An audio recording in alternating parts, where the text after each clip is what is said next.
Here we'll deal with a rational inequality.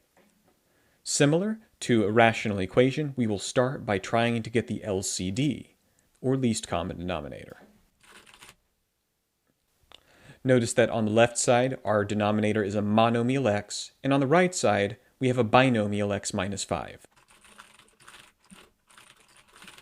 Anytime we have both a monomial and a binomial, they both must be included in the LCD, so we'll have a monomial term and a binomial term when we write our LCD.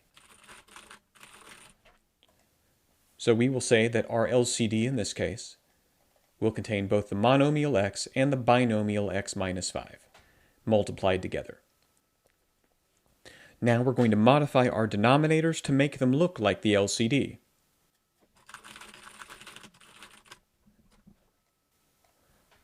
Our first term already has x. However, it's going to need the x minus 5 to make the LCD. Therefore, we will write 1 over x, and on both the top and the bottom we will place an x minus 5 in parentheses.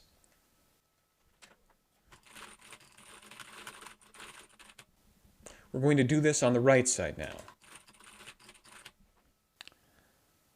On the right we have x minus 5. That does appear in the LCD, but we are missing x. It's not enough to write x minus 5, we also need that monomial x. Therefore, we will say greater than 4 over x minus 5 from before, and then times x on both the top and the bottom. Make sure that your x minus 5 is in parentheses to make sure this looks like the LCD. Now we're going to simplify our numerators, but we will leave the denominators alone. In our first fraction, we will have 1 times x minus 5, which means we will need to distribute that 1 across the x and the negative 5. Therefore, 1 times x gives us x, and 1 times 5 gives us minus 5. This will be greater than 4 times x, or 4x. Both of these fractions will still be over the LCD. Now we'll go to the next page and simplify further.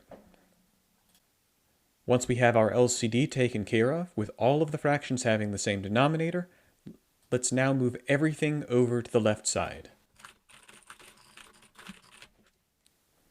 We will take this 4x, and when we move it to the left, it will become negative 4x. Therefore, we'll have x minus 4x minus 5 divided by still the same denominator. We're still leaving that alone. We'll say that's greater than 0. Then we will combine the x minus the 4x. When we move our numerator terms, we combine anything we can. So we're looking specifically for matching powers of x. When we combine the x minus 4x, we get negative 3x minus 5 divided by x times x minus 5. This is greater than 0. Now that we have 0 on the right, we will solve the top and solve the bottom.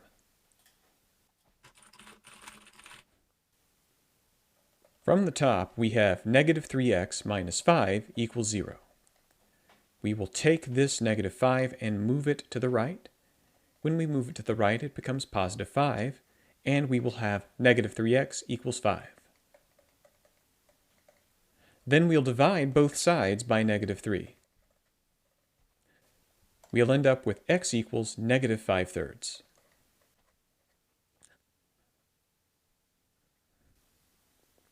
Any solution to the top of a fraction is called a root. We'll learn more about those in a future section. We'll also need to have a look at the bottom. The bottom has x times x minus 5 equals 0.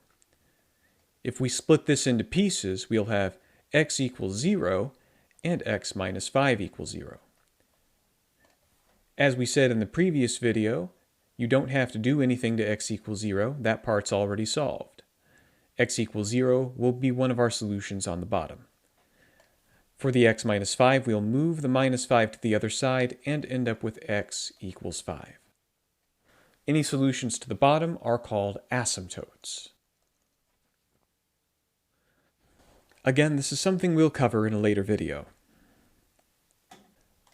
Once again, solving the top of this fraction gave us the root, and solving the bottom gave us the asymptotes. These are all terms that we'll cover later on in this course, but for the moment, what's important is to remember that asymptotes are always open when we place them on the number line, and whether the root is open or not depends on the symbol. So when we draw our number line, our asymptotes at 0 and 5 will end up as open circles, and negative 5/3 depends on the inequality symbol. Our inequality symbol in this case is strictly greater, and if you have strictly greater, that means the root is also open. So all of our symbols, when we draw our number line, will have open circles. We'll place our infinities on the left and the right, and we'll put open circles at 0, 5, and negative 5/3. This will break our number line into multiple regions, A, B, C, and D. Now our condition in this case is that we want to be positive because we have the symbol that says greater than 0.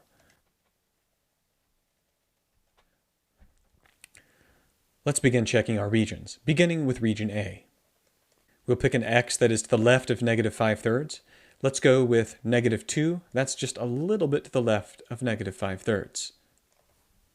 We will end up with negative 3 times negative 2 minus 5. This is divided by minus 2 multiplied by minus 2 minus 5. Let's have a look at the top first. Negative 3 times negative 2 would give us positive 6, and then we'll have positive 6 minus 5 on top. On the bottom, we'll have negative 2 times negative 2 minus 5 would give us negative 7. So on the top, we'll have 6 minus 5, which is 1, over negative 2 times negative 7. Notice that we have two negatives in our fraction. Negative 2 times negative 7. We have an even number of negatives, and that means our answer will return positive. This does match the condition, and so region A will be part of our solution set.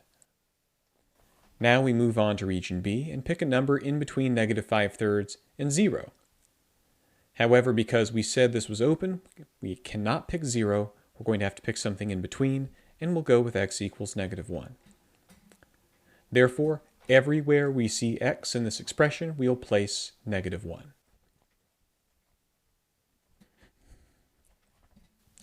Negative 3 times negative 1 gives us 3, minus 5 will give us negative 2 on top. And then on the bottom, negative 1 minus 5 will give us negative 6 times negative 1. Notice that we have now three negatives in this fraction, negative 2, negative 1, and negative 6, so we have an odd number of negatives, which means our answer will return negative. However, that is not a match for our condition because we wanted positive, and so region B will not be part of our answer. We'll check regions C and D on the next page. Now we'll pick a number between 0 and 5 for region C. We'll try x equals 1.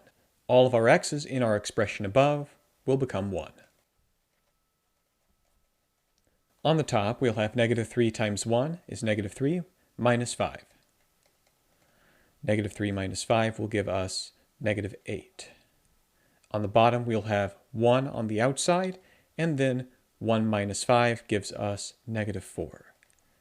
So we'll have negative 8 over 1 times negative 4. We have an even number of negatives because we have negative 8 and negative 4.